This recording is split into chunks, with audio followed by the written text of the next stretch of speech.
Hello students, I hope you are doing well.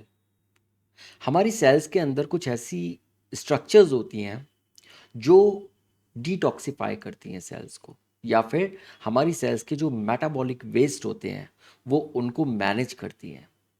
In structures को हम बोलते हैं माइक्रो बॉडीज़। और आज की क्लास में जो बहुत छोटी सी क्लास होने वाली है, इसमें हम डिस्कस करेंगे इनके स्ट्रक्चर और फंक्शन को। तो चलिए शुरू करते हैं माइक्रो बॉडीज़। सो यूकैरियोटिक सेल्स के अंदर बहुत सारी मेम्ब्रेन एनक्लोज्ड वेसिकल्स होती हैं और इनके अंदर बहुत सारे एंजाइम्स होते हैं। सो ये एंजाइम्स को बियर करती हैं। There are a variety of enzymes. और ये मेम्ब्रेन एनक्लोज्ड बॉडीज़ होती हैं, इनको हम लोग बोलते हैं माइक्रो बॉडीज़। तो आप ये देखिए, ये एक लिपिड बाइलेयर है, राइट। और इसके अंदर आप देखेंगे बहुत ही सिंपल स्ट्रक्चर है। एक छोटा सा क्रिस्टलाइन कोर होता है, और ये क्रिस्टलाइन कोर यहाँ तो सिंगल दिखाई दे रहा है, लेकिन बहुत सारी स्ट्रक्चर्स में आपको ये मल्टीपल क्रिस्टल्स आपको देखने को मिल जाते हैं। और यहाँ इस ये बेसिकली एक लिपिड एनक्लोजर के अंदर ये कोर है। तो ये एक बेसिक स्ट्रक्चर है किसी भी माइक्रोबॉडी का।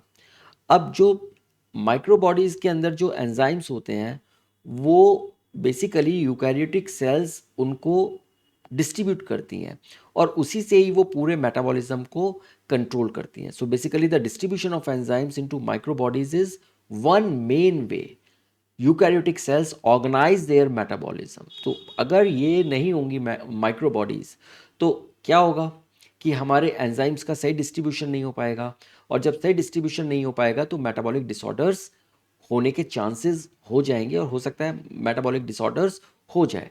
तो ये माइक्रोबॉडीज़ बहुत इंपॉर्टेंट हैं। होती बहुत छोटी हैं ये, लेकिन काम बहुत बड़ा करती हैं, और इनका काम जो है वो बहुत क्रिटिकल होता है मेटाबॉलिज्म में, बिकॉज ये अल्टीमेटली ये डिस्ट्रीब्यूट करती हैं एंजाइम्स को। इसके अलावा जो ये और भी काम करते हैं, और ये स्पेशल बॉडीज़ को हम लोग नाम देते हैं, जैसे पेरोक्सिसोम्स एक एग्जांपल है। और ये जो पेरोक्सिसोम्स होते हैं ये प्लांट और एनिमल सेल्स दोनों के अंदर मिलेंगे आपको, और ये बेसिकली इन्वॉल्व होते हैं फैटी एसिड्स के ऑक्सीडेशन के लिए।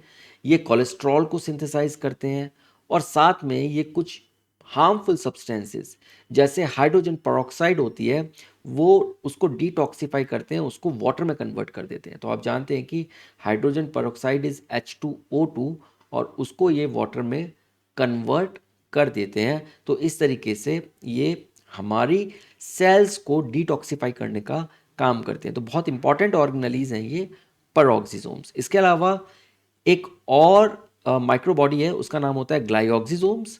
और ये ग्लाइऑक्सिसोम्स प्लांट्स के अंदर मिलते हैं, ये एनिमल्स में नहीं मिलते।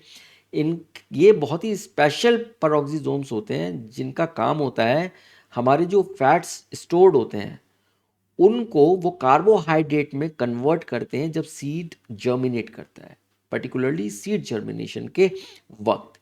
तो ये ग्लाइऑक्सिसोम्स का काम जो होता है वो बेसिकली एनर्जी को प्रोवाइड करना होता है at the time of seed germination.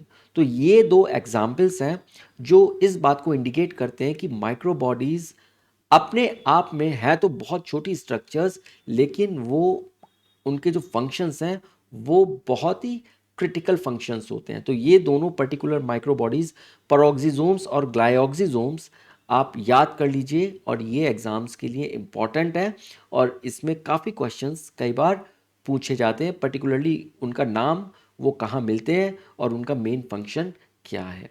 बाकी ये जो स्ट्रक्चर है ये स्ट्रक्चर एक बहुत ही जेनरिक स्ट्रक्चर है, और ये स्ट्रक्चर हर माइक्रो बॉडी के मतलब बेसिक स्ट्रक्चर तो यही रहेगा, उसमें थोड़े बहुत वेरिएशंस आ सकते हैं बेस्ड ऑन द कोर, और बेस्ड ऑन कि ये कितनी बड़ी है, थोड़ा सा साइज में भी वेरिएशन आता है। तो चलिए, आज की क्लास ये वाली माइक्रो बॉडीज़ की बहुत छोटी क्लास थी, हम यहीं पर ही ख़त्म करते हैं। और अब हम आपसे बात करेंगे नेक्स्ट क्लास में। तब तक आप अपना ध्यान रखिए। Take care and thank you.